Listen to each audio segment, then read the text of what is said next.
Why are so many people still poor, even after earning multiple degrees? In this video, we will share with you 10 reasons why many educated people remain financially poor. The 10th reason is the most important, so try to watch this video until the end. If you're ready to change your mindset about education leading to wealth, then I want you to declare it in the comments right now by typing the words, "I will never be poor in my life." Prepare your mind to receive this life-changing information and comment, "I will never be poor in my life, because I know you will be rich soon." If you're committed to achieving wealth and independence, let me know. When I see your comment, I'll give it a heart, but it doesn't end there. You must believe in it and start working on yourself to make it happen. You are the true money maker and will surely achieve great wealth. I really wish you all the success in the world, so thank you for your comment. I truly appreciate it, and I'm sure this video is adding a lot of value to your life. So please hit the like button, do it, and I'm sure you'll be the first millionaire in your family. Reason number 1, the absence of financial education in schools. Many educated people are poor because financial education is not prioritized in schools. Take a moment to reflect on this. When we talk about education, the immediate association is with schools, where we assume children are taught everything they need to know about life. However, the reality is quite the opposite. Consider this: you can be a highly skilled doctor, well-versed in the complexities of medicine, or an experienced lawyer with comprehensive knowledge of the legal profession. But none of these professions guarantee financial literacy. Even if you're a skilled accountant dealing with millions of dollars, it doesn't necessarily translate to understanding how money works. The unfortunate truth is that most professionals lack basic financial knowledge because formal education systems are not designed to provide a comprehensive education on money. No matter how many years you spend in school or how many degrees you acquire, you can still be financially illiterate. As a result, many individuals find themselves struggling financially despite holding multiple degrees. So what is the solution?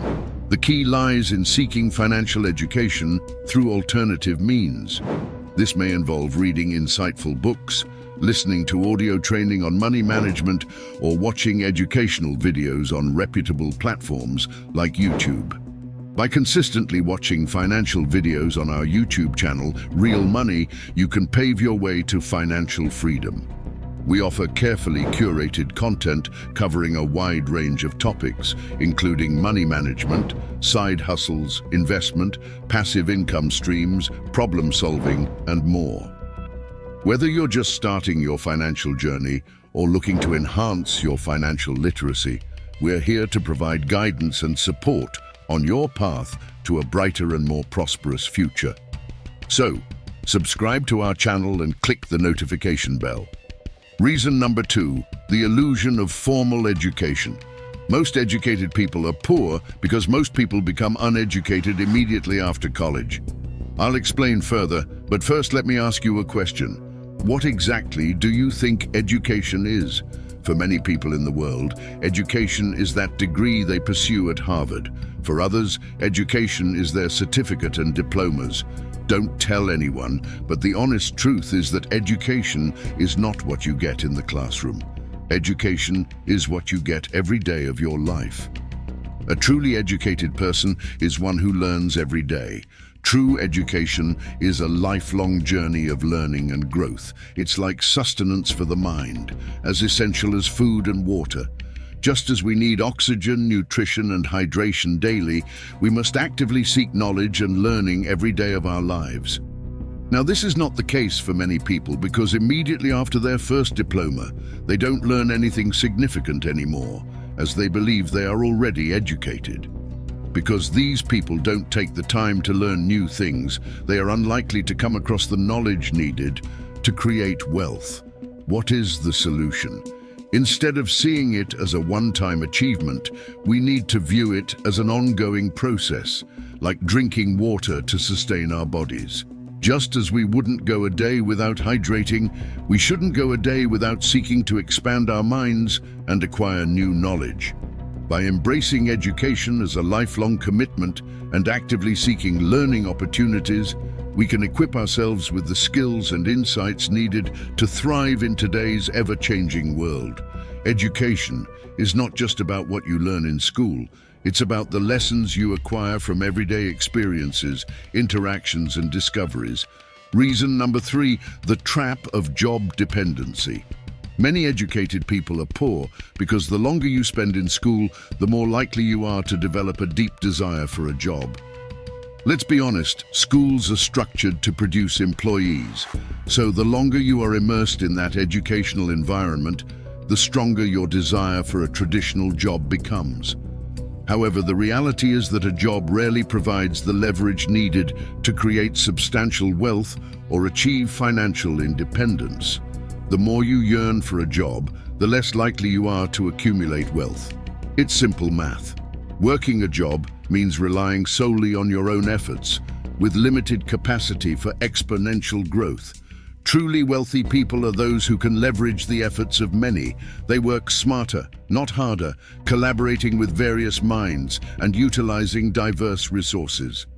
Unfortunately, traditional jobs don't offer that level of leverage. You're confined to working with your own brain and 2 hands, which severely limits your potential for wealth creation. Since you can't physically work with 100 hands or utilize 50 brains in a job, you lack the leverage that entrepreneurs possess. So what is the solution? While not everyone can become an entrepreneur, everyone can acquire financial education and master the art of investment. By learning about money management and investment strategies, even employees can achieve financial independence. By investing wisely, individuals can generate passive income streams that provide financial security and freedom, regardless of their employment status. In essence, the key is to break free from the job-craving mentality and embrace the power of financial education and investment. This path offers a viable route to financial independence and wealth accumulation for all individuals, regardless of their career. Reason number 4, the arrogance of formal education. Many educated people are poor because their education makes them arrogant. These individuals often believe that their degrees make them superior to those who dropped out of college or didn't finish high school. This arrogance can prevent them from being humble enough to listen and learn from others. What many fail to realize is that young people, regardless of their level of formal education, often have a better understanding of where the world is headed. Younger generations are deeply immersed in modern technologies and trends, and some are remarkably knowledgeable about areas that older generations may not fully comprehend. Take the internet, for example. Many people over 50 struggle to understand how the internet works or how to leverage it to create wealth. In contrast, the average 17-year-old teenager is likely very familiar with how the internet operates and how to use it to generate income. Many young people are building significant wealth from their homes, creating quality content on platforms like YouTube, being monetized, and making money through various online ventures. This generation is using tools like social media, e-commerce, and digital marketing to build businesses and create new income streams. They understand the power of the internet and are using it to their advantage, whereas those who rely solely on their formal education may miss these opportunities. Therefore, it's crucial not to be unnecessarily arrogant because of your degrees. Many young people who never went to college are amassing incredible wealth through modern technologies and the internet. Being humble and open to learning from the next generation can open up new possibilities and pathways to success that traditional education alone may not provide. Reason number 5, overspending on liabilities. Many educated people are poor because many well-paid individuals heavily spend on liabilities. You see this everywhere. Someone earning $70,000 a year thinks they are wealthy. They buy the most expensive smartphone, the latest cars, the biggest TV, designer clothes and shoes, luxury watches, and extravagant vacations. Extravagant spending. Here's the reality. The amount of money you earn doesn't matter as much as the amount you invest in your future. High income doesn't equate to financial security if not managed wisely. Many people fall into the trap of lifestyle inflation, where their expenses rise in tandem with their income, leaving little room for savings or investments. The key to building lasting wealth lies in your financial habits. Instead of spending money on things that depreciate or don't add real value to your financial future, focus on investing in assets that grow over time. This could include investments in stocks, real estate, or even starting a business. Developing a mindset oriented towards financial growth and sustainability is crucial. So here's the point: stop overspending and prioritize investing in your future. Start by budgeting wisely and making deliberate financial decisions. Educate yourself on money management, saving, and investing. By doing so, you'll be surprised at the transformation in your financial status over the years. You can become extremely wealthy, but it requires smart financial decisions and eliminating liabilities that drain your resources. Still, in this video, we'll share a lesson from Robert Kiyosaki, author of Rich Dad, Poor Dad, about the steps you need to take to get out of debt and start building real wealth. Reason number 6, job insecurity.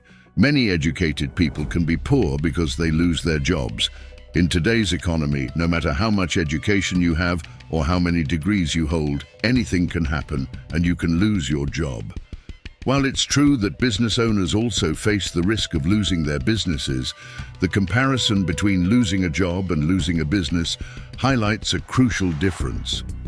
An employee's job depends on the decisions of others, such as employers or corporate boards.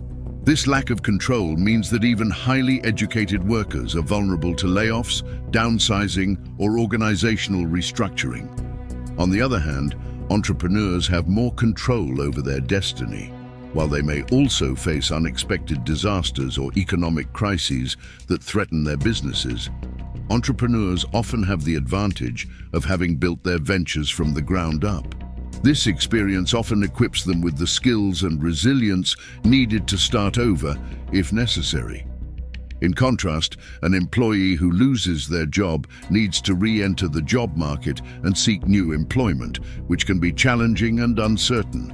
This process can be especially daunting if they can't find a position that matches their previous salary or aligns with their career aspirations, resulting in financial instability despite their educational background. Therefore, while both employees and entrepreneurs face risks, the nature of these risks differs significantly. The job insecurity faced by highly educated employees can be a major contributing factor to financial struggles, even for those with impressive academic credentials. Reason number 7, the burden of college debt. Many educated people may find themselves poor due to the overwhelming burden of college debt.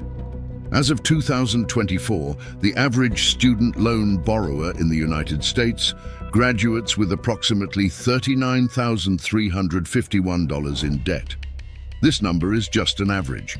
Some students leave college with debts exceeding $200,000 or more. Surprisingly, according to recent reports, about 100 individuals in the United States owe an astounding $1 million in student loans. In 2010, it typically took about 7 years for an average college graduate to balance their student loans. Today, that period has extended to a full decade. This increase is due to a combination of rising tuition costs, interest rates, and the longer repayment periods that many graduates face. Additionally, the impact of such significant debt can be life-changing. It affects everything from the ability to buy a home, start a family, or even invest in their future through further education or retirement savings. This financial strain is a critical reason why highly educated individuals may struggle with poverty throughout their lives. The burden of college debt is not just a personal issue, but a societal one, influencing economic stability and social mobility. Understanding the depth of this crisis is essential to addressing the broader economic challenges faced by many educated individuals today. Now you see why highly educated folks can have enough debt to pay off for a lifetime. Reason number 8, lack of teamwork skills. Many educated people may be poor because spending too much time in the classroom often means they end up doing everything alone. Here's what I mean. People who build substantial wealth often know how to collaborate. They build teams, work well with others, and combine different skills to achieve a goal. However, school teaches the opposite. In school, you do assignments alone, take tests alone, and work independently. In the real world, success often requires teamwork. You need to bring people together, motivate them, and work toward a common goal. Therefore, the longer you spend in school following these independent practices, the harder it can be to adjust to the collaborative nature needed in the workplace. This can be a significant reason why many educated people struggle with money despite their academic achievements. Reason number 9, the tax burden on educated individuals. Many educated people may be poor because tax systems are often structured against them. In August 2011, Warren Buffett wrote an op-ed for the New York Times, where he mentioned that his 2010 federal tax rate was just 17.4%, while the average rate paid by his 20 office employees was 36%. How is it possible that the rich pay less taxes than the poor? The answer lies in how tax laws are designed. Tax laws worldwide are typically made for employees. The more money highly educated people earn, the more they are taxed. This means that as educated individuals climb the income ladder, they face higher tax rates compared to those who may earn money through investments or other means that are taxed at lower rates. For example, many wealthy individuals benefit from lower tax rates on capital gains, dividends, and other investment income, while salaried employees, including those with high levels of education, are taxed at higher rates on their income. This disparity means that while educated people may earn a substantial salary, a significant portion of their income is taken away through taxes, making it challenging to accumulate wealth. Therefore, despite earning more, highly educated individuals may feel financially strained due to the higher taxes they pay. This can be a significant reason why many educated people struggle with their finances. Reason number 10, lack of financial planning. Many educated people find themselves in financial difficulties due to the lack of emphasis on financial planning despite their academic achievements. They often neglect the critical aspect of managing their finances strategically. Financial planning involves setting clear financial goals, creating budgets, managing debt, and investing wisely for the future. Without a solid financial plan, individuals may find themselves living paycheck to paycheck, unable to build savings or investments that can secure their financial future. They may also fall into traps of impulsive spending, accumulating debt, or unforeseen financial crises that could have been mitigated with proper planning. Furthermore, without a clear roadmap for their financial journey, educated individuals may miss out on wealth-building opportunities and fail to make informed decisions about their money. This lack of foresight can lead to long-term financial struggles despite their educational achievements. To overcome this challenge, it's essential for educated individuals to prioritize financial planning as a fundamental aspect of their overall well-being. By developing a comprehensive financial plan and sticking to it, they can better navigate the complexities of personal finance, build wealth over time, and achieve their financial goals. Remember reason number 5? Robert Kiyosaki, author of Rich Dad, Poor Dad, is here to share the steps you need to take to get out of debt and start building real wealth. Stick around to learn the strategies that helped him and his wife Kim transform their financial situation. This is the advice you need to take control of your money and your future. If you're interested in this topic, comment with 100, just comment 100. When I see your comment, I'll give it a heart, and if you want to support the channel, leave a like and subscribe. It takes less than a second and helps the channel a lot. We have a lot of inspiring content coming for you, full of tips to help you live a more successful and fulfilling life. Let's get started. Robert Kiyosaki begins by sharing his own story of being in debt. Kim and I have been married for over 30 years, but we started from scratch. People think she married me for my money, but that's not true. At that time, I was between businesses and had lost my second venture, so not only did I have no money, but we also had a lot of debt. We had debts of $800,000, which was a great learning experience. In the end, we managed to pay it all off, but the lesson remains: how do you pay your debts as quickly as possible? Many people say to cut up your credit cards, but I find that absurd because a credit card is not the problem. In fact, I really like credit cards. Let's start with the steps to get out of debt. The first step is to be honest with yourself. This was one of the hardest things I had to do because Kim had never experienced a financial disaster like I had. She couldn't believe that someone could drive a Mercedes and be completely broke, pretending to be rich until they really become so. I was praying to God, hoping the money would come, acting like I had no debt. I looked great and ate at the best restaurants, but I was broke. You can lie to your girlfriends, but you can't lie to your wife. So, the first thing I had to do with Kim was finally tell the truth that I wasn't as rich as I seemed. You have to tell the truth to yourself because if you have a goal of where you want to go, you won't get there if you don't know where you are. If you're ready to be honest with yourself, leave a comment saying, "Honesty is the first step." The second step is to stop accumulating unpayable loans immediately. Sometimes this means making a small sacrifice.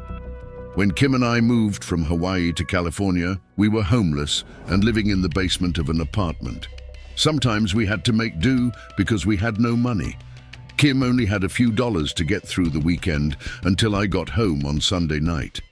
If you agree that avoiding unpayable loans is crucial for growth, leave a comment saying, "Stop the loan, start the growth." The third step is to make a list of all your debts. The key word here is all. Kim looked at me strangely when I said the word all because I had so many debts and didn't want to admit it. I kept avoiding and paying bills here and there, but she finally asked me why I didn't want to admit how bad the situation was.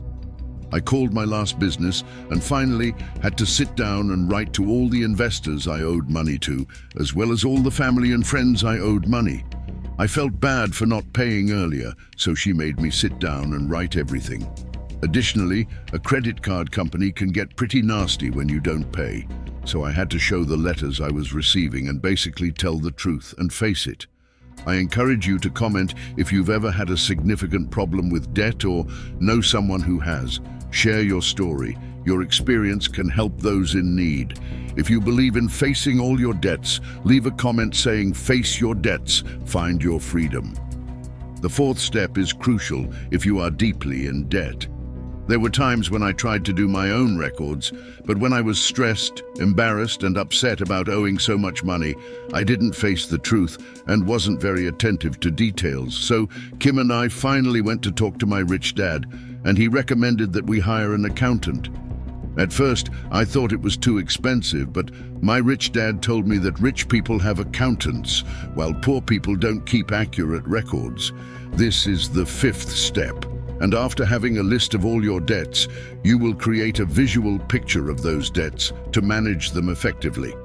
Start by listing each creditor, the total amount owed, and the minimum monthly payment required in a spreadsheet or notebook.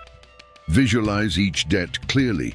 Prominently write down the creditor's name, display the total amount owed, specify the minimum monthly payment, and calculate how many months it will take to pay off each debt by dividing the total owed by the minimum payment. Review this list daily to stay informed about your progress and maintain motivation. Keep detailed records of payments and adjust your plan if necessary based on changes in your financial situation. Consistency and commitment to your payment plan will help you gradually eliminate your debts and achieve financial stability. It is important to check your record to ensure everything is clear. If you're enjoying the content so far, please click the like button, and if you're new here, subscribe to the channel and help us reach 100,000 subscribers. We're on our way there. Can I count on your help? If you've already subscribed, comment, "I subscribed." Just go ahead and comment, "I subscribed." Thank you for doing that. Now that you've commented, let's continue. When Kim and I met, we had nothing. It took 10 years to go from nothing to financial freedom. She was 37 and I was 47. That's the power of focusing on assets instead of liabilities. Most people are so busy working for money, trying to pay their bills, and buying liabilities they think are assets. The first gift I gave Kim was teaching her that. And now we are financially free. Anyone can do it. It's a matter of getting your head in the right direction. We met in '73, and that's when I took my first real estate investment course. I lost money and recovered, but I never left the assets. There are many people who can't make $1,000, and the reason is that mentally, emotionally, spiritually, and physically, they are not prepared to earn that amount. So, Kim and I are making several $1 million, but we wouldn't have gotten there if we hadn't once struggled to reach $11,000. So, whenever we had a problem, we had to be bigger than the problem. Many people with $1,000 problems won't solve the problem until they develop personally, mentally, emotionally, spiritually, and physically to be bigger than the $1,000. The sixth step is to determine the order in which you will pay each debt.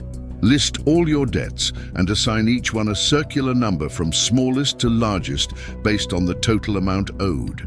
Start by paying off the debt marked with the smallest circular number first, regardless of interest rates, to experience quick wins and maintain motivation. People often ask, shouldn't I pay the debt with the highest interest first?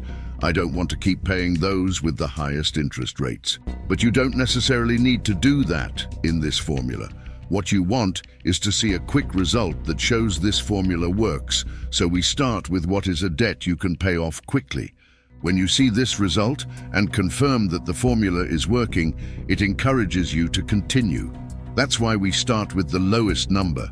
As Kim says, it's not about paying interest, but about how quickly you can settle. When you look at the average person, they have a job and earn money, pay the house, and the money goes to the bank through a mortgage. That's not an asset because the money is going out, so it's a liability. The definition of a liability is that it takes money out of your pocket, while an asset puts money in your pocket. So if I have a rental property, it puts money in my pocket. If I live in the house, it's a liability because even if I have no debts, I still have taxes, depreciation, repairs, maintenance, insurance, and all that. But if I rent a property and do a good job buying and structuring it, it sends me money every month. I started with that when I was 25, had a small condo property, and it put $25 in my pocket. It was a start and good debt. The debt was paid off and settled, and at the same time it put $25 in my pocket, so I was making money from my little house every month. Today, my wife and I have 6,500 houses that put money in our pocket every month. The people living in those houses are happy because they have a place to live, but all of that comes from debt. We have 100% financing, everything is debt, so this is good debt. And what makes a debt good are two very important words: cash flow. We became financially free instead of going back into debt or simply spending money from debt on anything. But as in Rich Dad, Poor Dad, we play the cash flow game. What we do is invest that money. In this case, with all that money, instead of spending it, we keep buying more real estate and stocks. Essentially, we use debt to generate income and pay off our debts. Nowadays, Kim and I have 7 cars, many houses, and travel by private jet. But all of that is done with the cash flow from our investments, not with our credit cards. We have no debts, just a steady income from our investment, so our assets outweigh our liabilities. The reason many people get into trouble is that they buy liabilities first and then try to buy assets. That never works, and they keep buying more stuff and accumulating bad debt.